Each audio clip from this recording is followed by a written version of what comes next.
اللہ تعالی واجب الوجود ہے، اس کا ہونا لازمی، یقینی، شبہ بھی نہیں ہوگا کہ کبھی وہ نہیں، یا کبھی نہیں ہوگا، کبھی نہیں تھا، نہیں، وہ واجب الوجود۔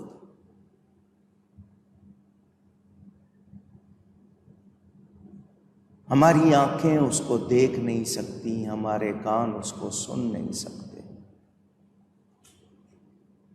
ہم اس کے بنائے ہوئے سورج کو نہیں دیکھ پاتے پوری طرح، رب کو کیسے دیکھیں گے؟ موسیٰ علیہ السلام کی قوم نے کہا تھا نا رب دکھاؤ تو مانیں گے۔ موسیٰ علیہ السلام نے اللہ کی بارگاہ میں عرض کی یا اللہ ایسا کریں، اللہ نے فرمایا لے آؤ۔ 70 سردار بڑے تیار ہوئے، انہوں نے اپنے بیٹھو تم، ہم جائیں گے، ہم وڈیرے ہیں، ہم سردار ہیں۔ 70 چلے، راستے میں کڑک آئی، سب ڈہ گئے، کڑک بھی برداشت نہیں کر سکے۔ یہ شان صرف پیارے مصطفیٰ صلی اللہ علیہ وآلہ وسلم کی ہے، اور یہ اللہ نے دی ہے ان کو کہ انہوں نے سر کی آنکھوں سے رب کو دیکھا ہے۔ جنت میں سارے جنتی دیکھیں گے، اللہ کو دیکھیں گے۔ بخاری شریف میں روایت موجود، جب جنت میں جائیں گے اللہ ان کو اپنا دیدار کرائے گا۔ نبی پاک کو اللہ نے عرش پر بلا کے دیدار کرایا، اس کی کڑک کوئی نہیں سہ سکتا۔ ہمارے حواس کمزور، وہ محسوسات سے بلند، ہماری عقل ایک حد تک کام کرتی ہے، اللہ معقولات سے بلند ہے۔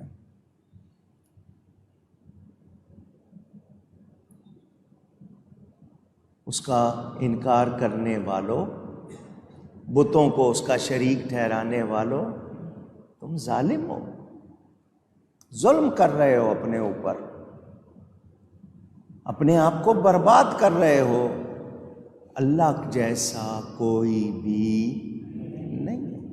اور سنو، یہ جو تم نے بتوں سے امیدیں باندھی ہوئی ہیں کہ یہ تمہارے رزق کے مالک ہیں، تو جان لو اچھی طرح کہ یہ تمہارے رزق کی کیا، اس میں سے کسی چیز کے بھی مالک نہیں ہے۔ تم ان کی پرستش کرتے ہو، پوجا کرتے ہو۔ یہ تو نہ بول سکتے ہیں، نہ دیکھ سکتے ہیں، نہ سن سکتے ہیں۔ ان کے ہاتھ نہیں ہیں، ان کے پاؤں نہیں ہیں، ان کی آنکھیں نہیں ہیں، ان کے کان نہیں ہیں۔ یاد رہے یہ بت کچھ نہیں کر سکتے، جبکہ اے انسان تو اللہ کی دی ہوئی طاقت سے بہت کچھ کر سکتا ہے۔ انسان نے اڑنے والے جہاز بنا لیے، روبوٹ بنا لیے، مشینیں بنا لی۔ نعرہ تکبیر، نعرہ رسالت۔ میرے دوستوں اور بزرگوں، وزیر اہل سنت حاجی حنیف طیب صاحب تشریف لائے، ان کا استقبال کیا۔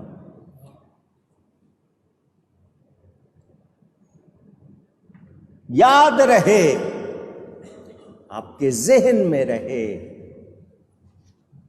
ساری دنیا جتنا کچھ، کیونکہ العالمین کہتے ہیں ما سوی اللہ کو، اللہ کے سوا جو کچھ، وہ العالمین۔ اللہ نہ چاہے تو اس العالمین میں کوئی چیز حرکت کر سکتی اونچی؟ بت کیا چیز ہے؟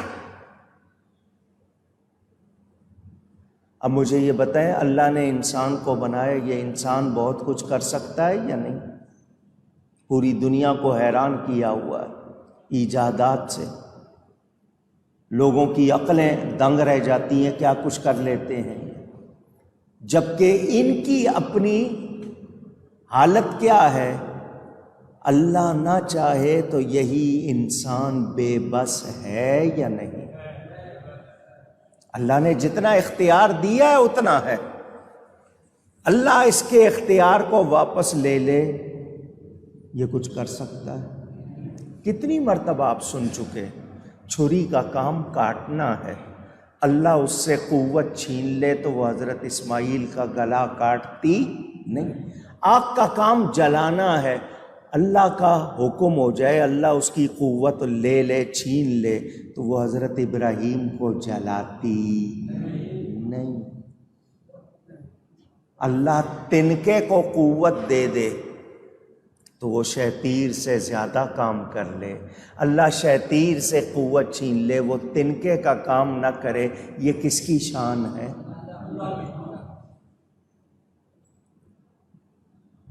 اب وہ اپنے پیاروں کو اپنا مظہر بناتا ہے. کیا بناتا ہے؟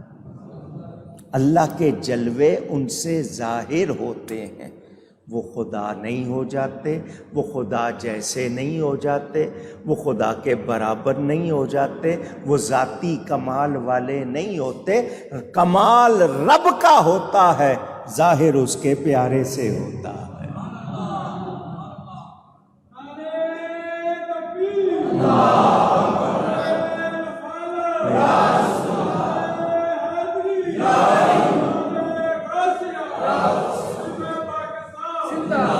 توجہ،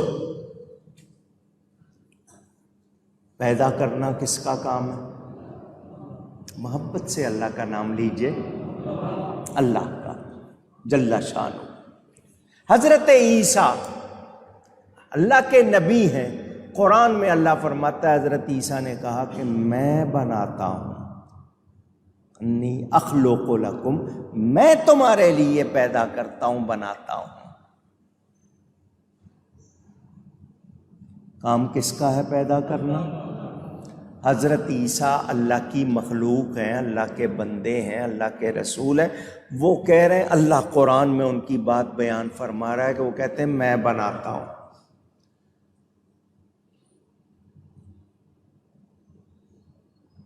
مجھے یہ بتائیں، جان پھونکنا، روح پھونکنا کس کا کام ہے؟ حضرت عیسیٰ کہتے ہیں میں مٹی کی مورت میں فانفخ فیہ، میں اس میں پھونکتا ہوں، وہ اڑنے والا پرندہ بن جاتا ہے. کام کس کا ہے یہ؟ حضرت عیسیٰ کہتے ہیں میں کرتا ہوں. وَأُبْرِئُ، عربی آتی ہو تو صیغہ دیکھ لیں، صیغہ واحد متکلم کا، میں شفا دیتا ہوں. حضرت عیسیٰ کہہ رہے ہیں اللہ قرآن میں بیان فرما رہا میں شفا دیتا ہوں. کس کو؟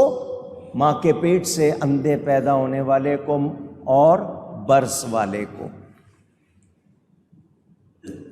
برس کی بیماری ہو جائے، ماں کے پیٹ سے اندھا پیدا ہو، بائی برتھ بلائنڈ جس کو کہتے ہیں، فرماتے ہیں میں اس کو شفا دیتا ہوں، میں ٹھیک کرتا ہوں.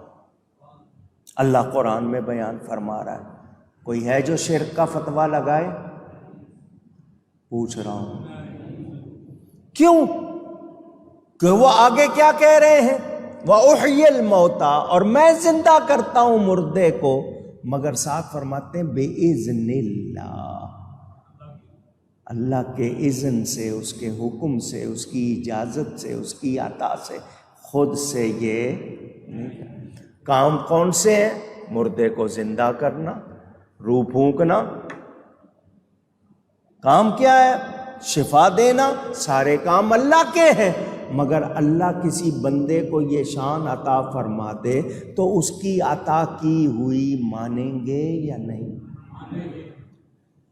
ڈاکٹر کے پاس آپ لوگ جا کے کہتے ہیں مجھے ٹھیک کر دیں، طبیب، معالج، فزیشین، ڈاکٹر کہتے ہیں. آپ ڈاکٹر کے پاس آپ جا کے کہتے ہیں مجھے کیا کر دیں؟ ٹھیک کرنے والا کون ہے؟ کیوں نہیں شرک کا فتویٰ لگتا؟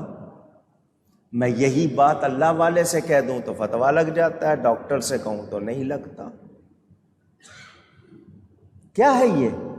تو آپ کو سمجھانے کا مقصد یہ کہ ان کے فتووں سے ہم مشرک ہو سکتے نہیں. یہ لا کسی طرح کے فتوے دیتے رہے. عند اللہ وعند الرسول، اللہ اور اس کے رسول کے نزدیک جب ہم مومن ہیں تو ان کے فتووں سے ہم مشرک یا کافر ہو سکتے نہیں.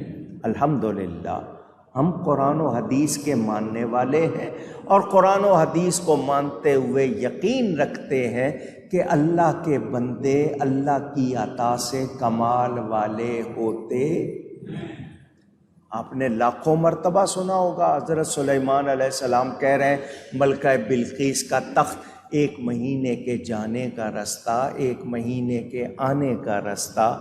500 آدمی مل کر ہلاتے ہیں تو وہ تخت ہلتا نہیں. اتنا وزنی، 70 گز لمبا، 40 گز چوڑا.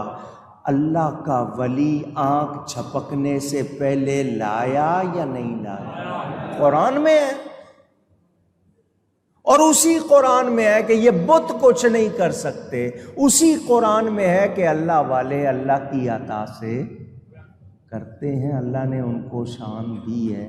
تو اللہ کی عطا سے کمال والا ماننا یہ غلط نہیں. اصول میں نے آپ کو بتا دیا. ہم عبادت صرف اور صرف اللہ کی کرتے ہیں، تعظیم ہر اس کی کرتے ہیں جس کے لیے حکم موجود ہے، اور تعظیم بھی وہ کرتے ہیں جو جائز ہے، جو جائز نہیں وہ کرتے. اب آ گیا اگلا سوال مانگنے کا. اللہ کیا فرما رہا ہے؟ ان بتوں سے مت مانگو، ان کے پاس مت تلاش کرو. وہ یہی آیت پڑھ کے کہتے ہیں تم جا کے مزاروں پہ مانگتے ہو، تم جا کے نبیوں ولیوں سے مانگتے ہو. مانگنا تو اللہ سے چاہیے. تو میرا پھر وہی جواب ہے، شفا اللہ دیتا ہے، ڈاکٹر سے جا کے کیوں مانگتے ہو؟ رزق اللہ دیتا ہے، فیکٹری کے مالک سے جا کے کیوں مانگتے ہو؟ حکومت سے کیوں اپیلیں چھاپتے ہو روز؟ کبھی اخبار میں، کبھی کہیں، کبھی کہیں. تو رازق تو اللہ ہے، دینے والا تو اللہ ہے. مطالبات کرنے ہیں تم نے، اپیل کرنی ہے، التجا کرنی ہے، اللہ کی بارگاہ میں کرو. مگر تم دنیا داروں سے کرتے ہو، اس وقت تمہیں فتویٰ یاد کیوں نہیں رہتا؟ تیری اٹکے تو وکیلوں سے کرے استمداد، یا محمد سے بگڑتی ہے طبیعت تیری. تو وکیلوں کو پکارتا رہے تو بالکل ٹھیک ہے، میں یا محمد کہوں تو تو فتوے لگاتا ہے. تو سمجھے آپ بات کو، نبی ولی خود سے کوئی کمال والے نہیں.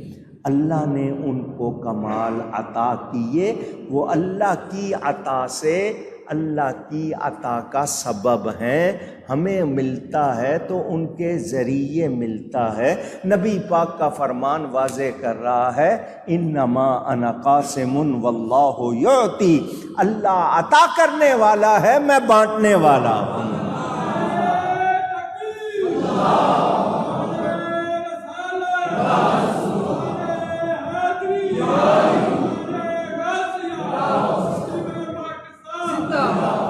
صحابہ آ رہے ہیں نبی سے مانگ رہے ہیں، نبی ان کو یہ نہیں کہتے میں نے تمہیں نہیں سکھایا ایاک نعبد و ایاک نستعین. صحابہ مانگ رہے ہیں، حضور ان کو دے رہے ہیں. آج ہم اگر مانگیں تو ہم پر فتوے کیوں لگتے ہیں؟ یہ جس سے چاہیں مانگ لیں، ہم کسی سے مانگیں اللہ والے سے تو فتوے لگتے ہیں. تو یاد رہے، کسی کو اللہ کے سوا کسی کو مستقل مستعان حقیقی، مستقل متصرف، یہ عربی کے لفظ ہیں، آپ کے لیے ہو گئے مشکل، آسان کر دوں. کوئی خود سے دینے والا، کوئی حقیقی طور پر خود سے مدد کرنے والا اگر سمجھیں گے اللہ کے سوا کسی کو، تو اس کی گنجائش اونچی کہہ دیجئے نہیں ہے. ہاں، اللہ تعالیٰ کی عطا کا مظہر سمجھیں، اللہ کی عطا سے دینے والا سمجھیں تو پھر غلط نہیں. خود اللہ فرما رہا ہے وما آتاکم الرسول فخذوہ، جو رسول دے لے لو۔ تو اگر رسول دیتے ہی نہیں تو اللہ کیوں فرما رہا ہے؟